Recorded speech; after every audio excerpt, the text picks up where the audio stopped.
Hello, everyone. A very pleasant morning to all of you.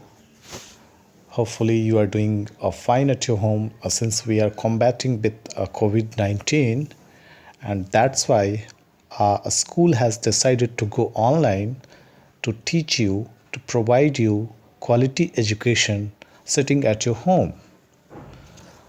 So, in that sequence, we are going to start our classes online, and today is the first day where you will learn the first chapter of class 8th English NCRT book, and the chapter name is The Best Christmas Present in the World.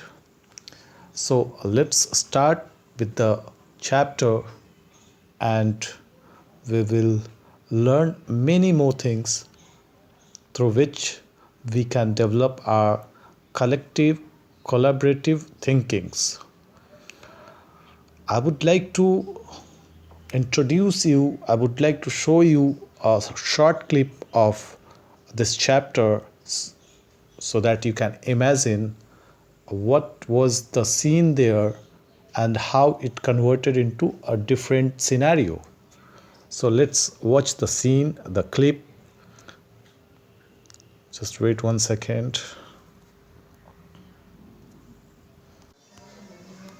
It was war between the Germans and the Englishmen. People were drafted into the army hastily. It was terror, but what would happen to them? In the darkness of war, no one could ever imagine.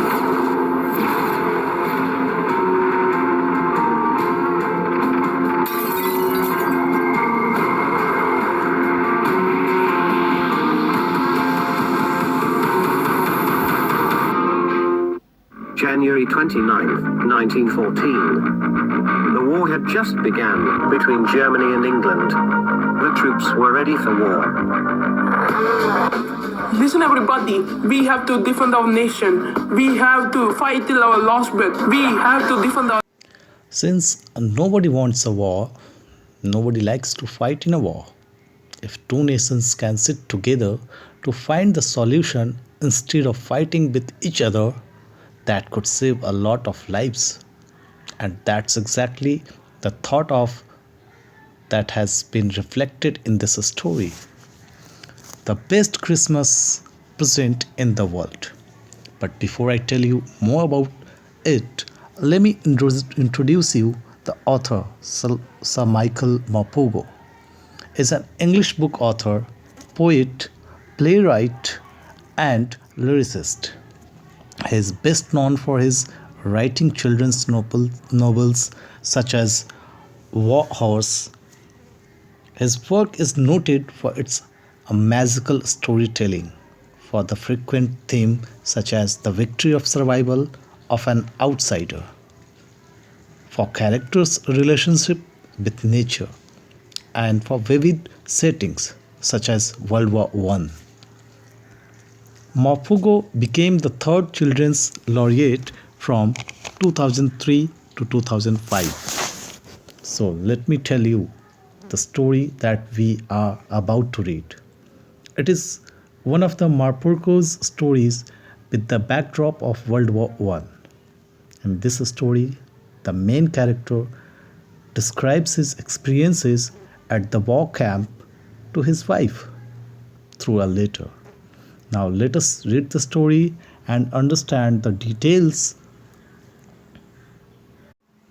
As the story starts with author's reading, I spotted it in a junk shop in Bridport, a roll top desk. The man said it was early 19th century and oak. I had wanted one, but they were far too expensive. This one was in a bad condition, the roll top in several pieces, one leg clumsily mended, scotch marks all down one side. It was going for very little money. I thought I could restore it. It would be a risk, a challenge, but I had to have it. I paid the man and brought it back to my workroom at the back of the garage. I began work on it on Christmas Eve. I removed the roll top completely and pulled out the drawers. The veneer had lifted almost everywhere. It looked like water damage to me. Both fire and water had clearly taken their roll top on his desk. The last drawer was stuck fast. I tried all I could to ease it out gently. In the end, I used a brute force.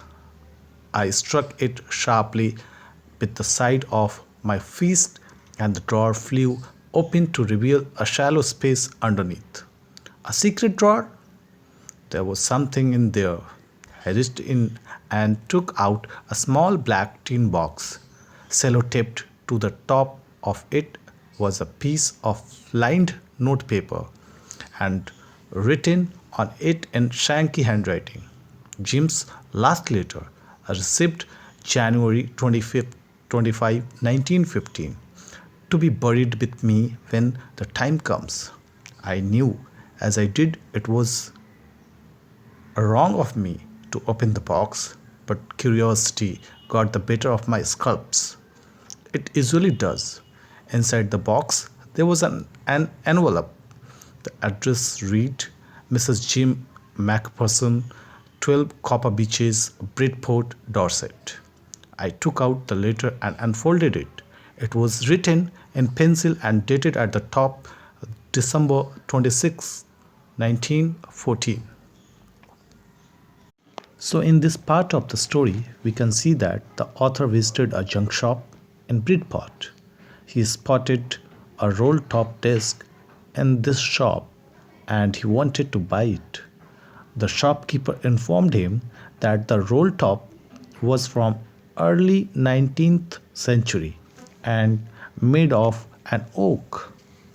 Now, this kind of furniture was considered to be antique and certainly was expensive. Also, the roll top desk was not in a very good condition.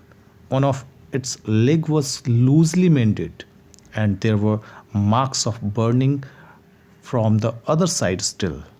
The author really wanted to buy it, and he thought he would be able to restore it.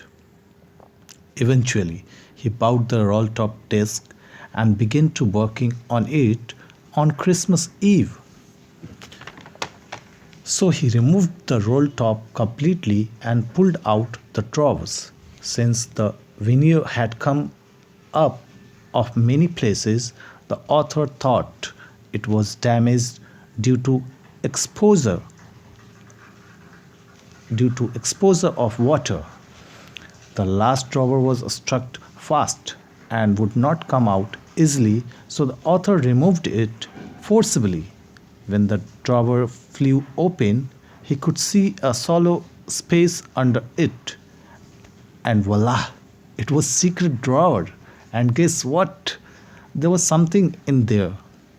I took a small black tin box, and on the top of that box, top of that tin box, there was a note that said Jim's last letter received on January 25th, 1915, to be buried with me when the time comes.